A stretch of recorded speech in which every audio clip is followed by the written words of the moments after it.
A Country Cottage. Two young people who had not long been married were walking up and down the platform of a little country station. His arm was round her waist, her head was almost on his shoulder, and both were happy. The moon peeped up from the drifting cloudlets and frowned, as it seemed, envying their happiness and regretting her tedious and utterly superfluous virginity. The still air was heavy with the fragrance of lilac and wild cherry. Somewhere in the distance beyond the line a corncrake was calling. "How beautiful it is, Sasha, how beautiful," murmured the young wife. "It all seems like a dream. See how sweet and inviting that little copse looks. How nice those solid, silent telegraph posts are. They add a special note to the landscape, suggesting humanity, civilization, in the distance. Don't you think it's lovely when the wind brings the rushing sound of a train?"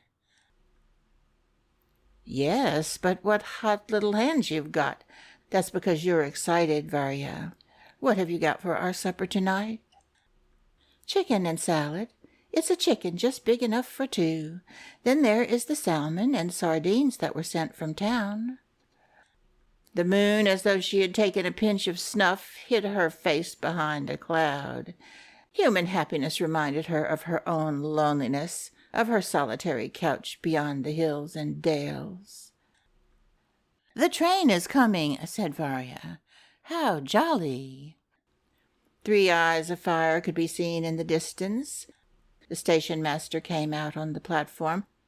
Signal lights flashed here and there on the line. "Let's see the train in and go home," said Sasha, yawning. "What a splendid time we are having together, Varya. It's so splendid one can hardly believe it's true." The dark monster crept noiselessly alongside the platform and came to a standstill. They caught glimpses of sleepy faces, of hats and shoulders at the dimly lighted windows. "Look, look," they heard from one of the carriages. "Varya and Sasha have come to meet us. There they are. Varya, Varya, look." 2 little girls skipped out of the train and hung on Varya's neck. They were followed by a stout middle-aged lady and a tall, lanky gentleman with gray whiskers. Behind them came 2 schoolboys laden with bags, and after the schoolboys the governess, after the governess the grandmother. Here we are, dear boy," began the whiskered gentleman, squeezing Sasha's hand. "Sick of waiting for us, I expect. You've been pitching into your old uncle for not coming down all this time, I dare say. Kolya, Kostya, Nina, Fifa, children, kiss your cousin Sasha. We're all here, the whole troop of us, just for 3 or 4 days. I hope we shan't be too many for you. You mustn't let us put you out." At the sight of their uncle and his family, the young couple were horror-stricken. While his uncle talked and kissed them, Sasha had a vision of their little cottage, he and Varya giving up their 3 little rooms, all the pillows and bedding to their guests, the salmon, the sardines, the chicken, all devoured in a single instant.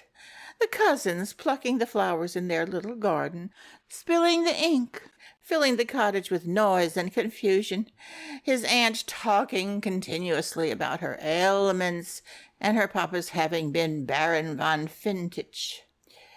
And Sasha looked almost with hatred at his young wife and whispered, "It's you they've come to see. Damn them." "No, it's you," answered Varya, pale with anger. "They're your relations. They're not mine." And turning to her visitors, she said with a smile of welcome, "Welcome to the cottage." The moon came out. She seemed to smile, as though she were glad she had no relations. Sasha, turning his head away to hide his angry, despairing face, struggled to give a note of cordial welcome to his voice as he said, "It is jolly of you. Welcome to the cottage."